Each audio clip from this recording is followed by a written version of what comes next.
Diuretics हम करेंगे आज। एंटी हाइपरटेंसिव में हमने सारे टॉपिक्स कर लिए थे, सारी क्लासेस कर ली थी। डायूरेटिक्स छोड़ लिया था क्योंकि उसको हमने कहा था कि अलग पढ़ेंगे। आज हम डायूरेटिक्स पढ़ते हैं। डायूरेटिक्स है क्या, जैसे कि वर्ड शो कर रहा है कि ये डायूरेसिस करवाता है। डायूरेसिस क्या है कि हमारे जो बॉडी में यूरिन होता है उसकी एक्सक्रीशन ये बढ़ा देता है। किसी हाई ब्लड प्रेशर में के पेशेंट में आपको देखा होगा उसे यूरिन की टेबलेट देते हैं ताकि उसका जो वॉल्यूम है वो ज़्यादा एक्सक्रीट आउट हो और उसका जो बीपी है वो कम हो जाए।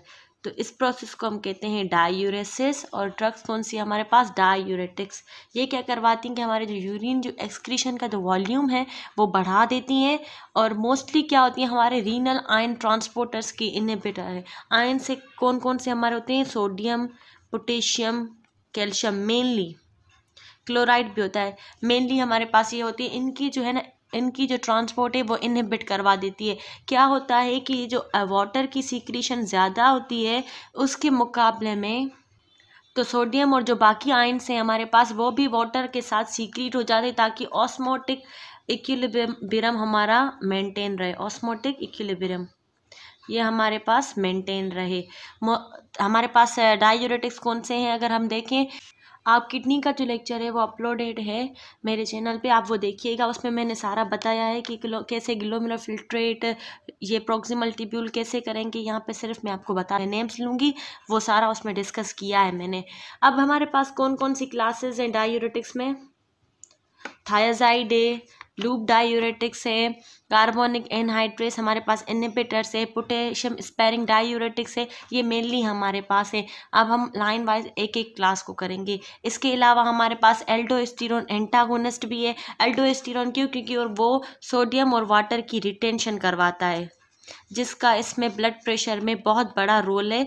तो इसी एल्डोस्टेरोन एंटागोनिस्ट को भी देखेंगे। अब हम क्या करेंगे, आपने देखा होगा डायूरेटिक्स के बाद है कि किस ट्यूब पे, प्रॉक्सिमल कन्वोल्यूटेड ट्यूब्यूल, डिस्टल में कौन से आयन ट्रांसपोर्टर, कौन से चैनल्स हैं, वो सब आप किडनी में देख लीजिएगा। Today we are going to start thiazide diuretics.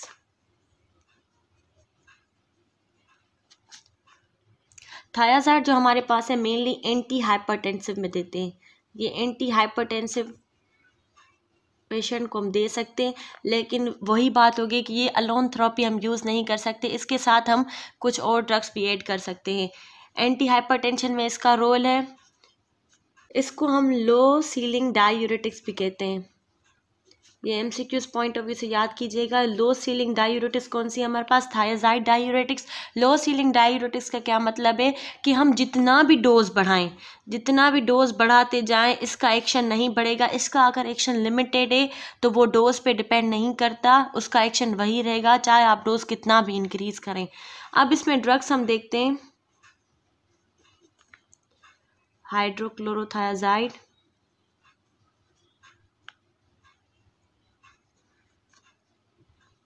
हाइड्रोक्लोरोथायाजाइड, क्लोरोथायाजाइड, ये हमारे पास क्लोरोथायाजाइड से आप याद कर लीजिएगा, ये हमारे पास थायाजाइड डायूरेटिक्स है। दो और ड्रग्स हैं हमारे पास, मेटलोप्रोजोन और इंडेपेमाइड। ये जो दो ड्रग्स हैं हमारे पास, इसमें थायाजाइड नहीं है लास्ट में, क्योंकि ये थायाजाइड लाइक डायूरेटिक्स हैं। इनका पहली क्लास कौन सी थी, इनकी मेन क्लास थी बेंजोथायाडाइजीन। तो वो उसके जो स्ट्रक्चर है, एडवर्स इफेक्ट है और मैकेनिज्म, जो इसका मैकेनिज्म ऑफ एक्शन है वो एज थायाजाइड डायूरेटिक्स से मिलता जुलता है, सिमिलर है उससे, इसीलिए हम इसको थायाजाइड लाइक डायूरेटिक्स कहते हैं। अब इसका मैकेनिज्म ऑफ एक्शन क्या है, बहुत सिंपल है। Mechanism of action of thiazide diuretics, ये क्या करता है, डिस्टल कन्वोल्यूटेड ट्यूब्यूल, ये थायाजाइड डायूरेटिक्स हो, लूप डायूरेटिक्स हो, उसमें ये पॉइंट ज़रूर याद करनी है एमसीक्यूज पॉइंट ऑफ व्यू से भी, कि ये किस ट्यूब पे एक्ट करते हैं, डिस्टल पे करते हैं, लूप पे करते हैं, या प्रोक्सिमल पे करते हैं, कलेक्टिंग डक्ट पे करते हैं। तो ये पॉइंट ऑफ व्यू आपको एमसीक्यूज पॉइंट ऑफ व्यू से ये ज़रूर करना है। मैकेनिज्म ऑफ एक्शन में क्या होगा कि ये डिस्टल कन्वोल्यूटेड ट्यूब्यूल पे एक्ट करते हैं, convoluted tubule, DCT, distal convoluted tubule पे करते हैं। ये क्या करते हैं, सोडियम की रीएब्सॉर्प्शन को इनहिबिट कर देते हैं, इनहिबिट सोडियम रीएब्सॉर्प्शन। ये क्या करते हैं, सोडियम की रीअब्जॉर्प्शन कम करते हैं। कि कैसे कम करते हैं, सोडियम हमारे पास सोडियम क्लोराइड ट्रांसपोर्टर है हमारे पास डिस्टल कन्वोल्यूटेड ट्यूब्यूल में, उसको ये इनहिबिट कर देते हैं। अगर उसको ये इनहिबिट करते हैं तो सोडियम की रीअब्जॉर्प्शन हमारे पास नहीं होती है, जिसकी वजह से क्या होता है, जिसकी वजह से पता है आपको वाटर की एक्सक्रीशन ज़्यादा होती है, और हमारे पास सोडियम अगर कम हो तो ब्लड प्रेशर कम होता है हमारे पास। इसका और भी फैक्ट, क्लोरीन और जो हमारे पास सोडियम है उसकी एक्सक्रीशन बढ़ जाती है। Excretion of sodium and chlorine हमारे पास क्या होती है, इंक्रीज हो जाती है। क्योंकि आप देखें खुद, अगर सोडियम की रीएब्जॉर्प्शन नहीं हो रही है, मतलब सोडियम किडनी से बाहर जा रहा है और हम वाटर के साथ एक्सक्रीट आउट हो रहा है, मीन्स उसकी एक्सक्रीशन बढ़ रही है, मीन्स हाइपोनेट्रीमिया होगी। अगर एडवर्स इफेक्ट होगा तो हम देखेंगे एडवर्स इफेक्ट में हाइपोनेट्रीमिया होगी, हम देखेंगे। ये इसका सिंपल मैकेनिज्म है। इसमें 2 पॉइंट्स आपको याद करनी है कि अगर पेशेंट एनसेड्स ले रहा है, non steroid anti inflammatory drugs ले रहा है, लाइक इंडोमाइसिन हमारे पास ड्रग होती है, इंडोमिथेसिन हमारे पास ड्रग है। वो क्या करती है, ये क्या करता है, रीनल जो हमारे प्रोस्टाग्लैंडिन्स हैं, अगर आपको याद हो शुरू वाला लेक्चर तो मैंने कहा था प्रोस्टाग्लैंडिन्स क्या करते हैं, नाइट्रिक ऑक्साइड की एक्युमुलेशन बढ़ा देते हैं। नाइट्रिक ऑक्साइड हमारे पास क्या है, वेजोडाइलेटर है। तो ये क्या करते हैं कि हमारे पास एंटी इन्फ्लेमेटरी ड्रग्स होती हैं, ये क्या करती हैं, रीनल प्रोस्टाग्लैंडिन्स की जो इनहिबिशन करवा देती हैं, इसकी फॉर्मेशन नहीं होने देती है, जिसकी वजह से ब्लड फ्लो कम हो जाता है, ब्लड फ्लो हमारे पास कम हो जाता है। और मेन पॉइंट हमारे पास क्या है कि ये कैल्शियम की रीएब्जॉर्प्शन करवाएगी थायाजाइड्स, लेकिन under influence of PTH hormone. अब हम देखते हैं कि इसके हमारे पास इंडिकेशंस क्या हैं, थेरेपेटिक यूजेस क्या है, इसको हम किस किस में यूज़ करेंगे।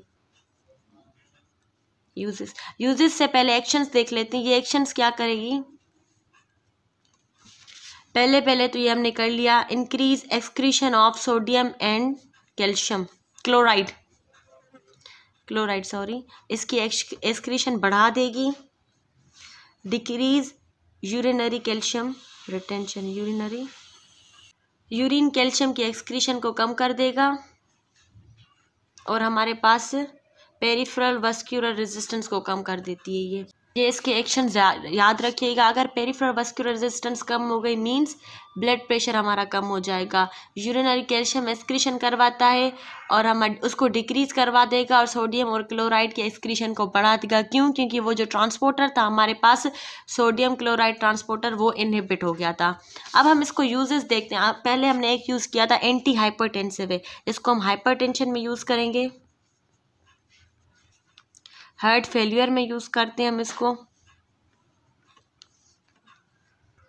हाइपरकैल्सीयूरिया, क्योंकि ये सोडियम जो हमारे पास एक्सक्रीशन कम करवा रहा है, इसलिए हाइपरकैल्सीयूरिया अगर किसी पेशेंट में है, कैल्शियम की उसमें कंडीशन ज़्यादा है, तो उसमें हम थायाजाइड यूज़ कर सकते हैं। और हम कैसे करेंगे, डायबिटीज़ इंसिपिडस में,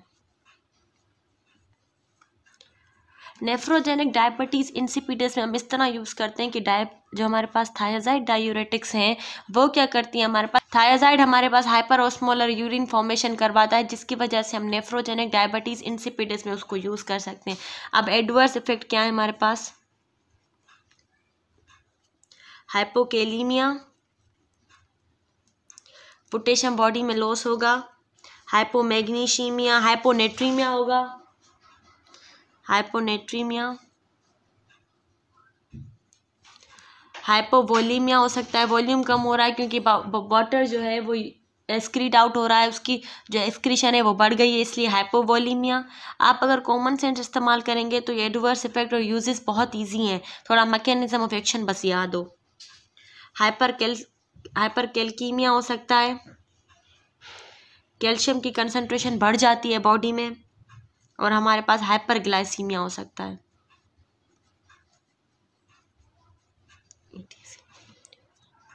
एक और इसमें एडवर्स इफेक्ट है जो कि मैं बताना भूल गई हूँ, हाइपर यूरेसीमिया, जिसको हम कहते हैं, उसको गाउट के अटैक होते हैं। वो क्यों होता है? क्योंकि ये भी ऑर्गेनिक सब्सटेंस है, ये भी ऑर्गेनिक सब्सटेंस है। हमारे पास यूरिक एसिड, इनकी कॉम्पिटिटिव होती है कि बाइंड करने में इनकी कॉम्पिटिशन होती है, जिसकी वजह से क्या होता है, और थायाजाइड हमारे पास क्या कर रही थी, हमारे पास जो सोडियम है और पोटेशियम की लॉस करवाती है, इसके बदले में वो क्या करती है, हमारे पास कैल्शियम और यूरिक एसिड की जो रीएब्जॉर्प्शन है वो बढ़ा देती है, जिसकी वजह से हमें हाइपर यूरेसीमिया होता है, गाउट के अटैक आते हैं पेशेंट को। ये थायाजाइड का मेन हमारे पास एडवर्स इफेक्ट है। अब हम देखते हैं लूप डायूरेटिक्स। एज वर्ड से ही पता चल रहा है कि ये लूप ऑफ हेनले पे एक्ट करती हैं। इसकी जो ड्रग्स हैं हमारे पास फोरोसिमाइड इसकी पोटेंट ड्रग है। ये हम ज़्यादातर फोरोसिमाइड ही यूज़ होती है। ब्यूटेनामाइड, टोरसिमाइड और एरिथ्रोसाइनिक एसिड हमारे पास है। ये हमारे पास ड्रग्स हैं। ये मेनली कहाँ पे एक्ट करती हैं, लूप डायूरेटिक्स पे एक्ट करती हैं। मेनली कौन से आयन से जिस पे ये एक्ट करती है डायूरेटिक्स, सोडियम एंड क्लोराइड पे एक्ट करती हैं। वो भी थायाजाइड क्या था, हमारे पास सोडियम और क्लोराइड का जो ट्रांसपोर्टर था उसको ये इनहिबिट कर रहा था। सेम एज यही जो मेन एक्शन होता है ये भी इन्हीं आयंस पे करता है, लूप डायूरेटिक्स। ड्रग्स कौन सी हमारे पास, फोर्सेमाइड हमारे पास बहुत ज़्यादा यूज़ होती है, ब्यूटेनामाइड है, टोरसिमाइड है, एथरसेनिक एसिड है हमारे पास। इसका मैकेनिज्म ऑफ एक्शन बहुत ईजी है। ये लूप पे एक्ट करता है हमारे पास। ये क्या करेगा, असेंडिंग लिम्ब पे जो हमारे एक ट्रांसपोर्टर होता है, ascending limb of loop of Henle, उसमें हमारे पास ट्रांसपोर्टर होता है सोडियम, पोटेशियम और 2 क्लोराइड ट्रांसपोर्टर होता है। उसको ये क्या कर देता है, इनहिबिट कर देता है। अगर ये इनहिबिट हो जाएगा तो इनकी जो रीएब्सॉर्प्शन होती है, इन आयंस की जो रीएब्सॉर्प्शन होती है वो कम हो जाती है। रीएब्जॉर्प्शन कम हो जाती है। जैसे ही कम हो जाएगी तो असेंडिंग लिम्ब के बाद जो मेड्यूला शुरू हो जाता है हमारे पास, प्रॉक्सिमल हो गया, फिर डिसेंडिंग लूप ऑफ हेनले, फिर असेंडिंग लिम्ब ऑफ हेनले, फिर डिस्टल कन्व्यूलेटेड ट्यूब्यूल, फिर हमारे पास आएंगे कलेक्टिंग डक्ट या ट्यूब्यूल्स फिर डक्ट। उसमें क्या होगा, मेड्यूला में जो वाटर की जो एब्जॉर्प्शन होती है वो कम हो जाती है, जिसकी वजह से डायूरेसिस होती है, मीन्स वाटर की एक्सक्रीशन बढ़ जाती है, डायूरेटिक्स एक्शन हमारे पास हो जाता है। ये क्यों होता है, क्योंकि अगर आयंस कम हो जाएंगे तो हमारे पास मेड्यूला में जो ऑस्मोटिक प्रेशर होता है वो कम हो जाता है, जिसकी वजह से वाटर की रीएब्जॉर्प्शन नहीं हो पाती। अगर रीएब्जॉर्प्शन नहीं हुई, इन अदर मीन्स कि वाटर की एक्सक्रीशन हो रही है, जिसकी वजह से डायूरेसिस होती है। ये इसका छोटा सा मैकेनिज्म ऑफ एक्शन है। उसमें भी हमने एक पॉइंट डिस्कस की थी, अगर पेशेंट कोई एंटी इन्फ्लेमेटरी ड्रग्स ले रहा है, एनसेड्स फॉर सपोज, अगर वो ले रहा है तो उसमें भी ये रीनल प्रोस्टाग्लैंडिन्स की जो इनहिबिशन हो जाती है, उसकी इतनी प्रोडक्शन नहीं होती, जिसकी वजह से ब्लड फ्लो कम हो जाता है, रीनल ब्लड फ्लो। इसके जो हमारे पास एक्शन है, ये क्या करता है, हमारे पास इंक्रीज कैल्शियम एक्सक्रीशन। अगर आपको याद हो, अभी हमने किया है थायाजाइड डायूरेटिक्स, वो क्या करता है, कैल्शियम की सीक्रेशन कम कर देता है, जिसकी वजह से पेशेंट को मेब स्टोन्स हो सकते हैं। तो अगर पेशेंट में थायाजाइड पे है और उसे स्टोन फॉर्मेशन हो रही है तो हम उसे लूप डायूरेटिक्स देते हैं, क्योंकि वो कैल्शियम की एक्सक्रीशन को बढ़ा देता है। और इसका मेन काम है जो कि अदर डायूरेटिक्स का नहीं है, ये वीनो डायलेटेशन करवाता है, वेंट्रिकुलर फिलिंग प्रेशर कम करवा देता है, वेंट्रिकुलर प्रेशर को कम कर देता है, और हमें हमारे पास जो प्रोस्टाग्लैंडिन्स है उसकी सिंथेसिस बढ़ा देता है। ये एक्शन उसका है जिसका कोई किसी भी डायूरेटिक्स का नहीं है। ये मेन पॉइंट है एमसीक्यूज के हवाले से कि थायाजाइड रीनल स्टोन्स काज करवा सकता है, क्योंकि पोजिशन कम कर रहा था, इन अदर वर्ड्स रीएब्जॉर्प्शन करवा रहा था। लेकिन इसमें क्या है कि ये कैल्शियम के एक्सक्रीशन को बढ़ा देता है। तो किसी पेशेंट में अगर स्टोन्स हैं तो उसको हम लूप डायूरेटिक्स देते हैं। अब इसके थेरेपेटिक यूजेस हमारे पास कौन से हैं, अगर हाइपर कैल्कीमिया है, मीन्स कैल्शियम की कंसंट्रेशन ज़्यादा है, तो उसमें हम यूज़ कर सकते हैं।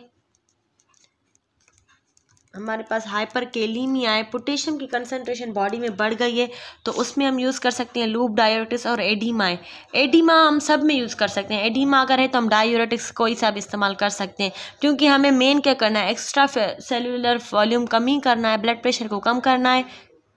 अब इसके हम एडवर्स इफेक्ट देखेंगे। एडवर्स इफेक्ट हमारे पास कौन से, हाइपोवोलीमिया है, हाइपोकैल्कीमिया, कैलीमिया है मीन्स पोटेशियम कम करवा देगा। बॉडी में हमारे पास हाइपोमैग्नीशीमिया है, मैग्नीशियम की कंसंट्रेशन भी कम हो जाती है। और हमारे पास लास्ट है हाइपर यूरेसीमिया। ये इसके कुछ कुछ एडवर्स इफेक्ट है। इसका मेन एक एडवर्स इफेक्ट है ऑटोटॉक्सिसिटी, ये भी आप याद कीजिएगा। ऑटोटॉक्सिसिटी क्या है कि पेशेंट में परमानेंट या अभी के लिए कुछ वक्त के लिए टेम्पररी हियरिंग लॉस हो सकता है अगर वो पेशेंट लूप डायूरेटिक्स पे है तो। अब हम नेक्स्ट देखते हैं पोटेशियम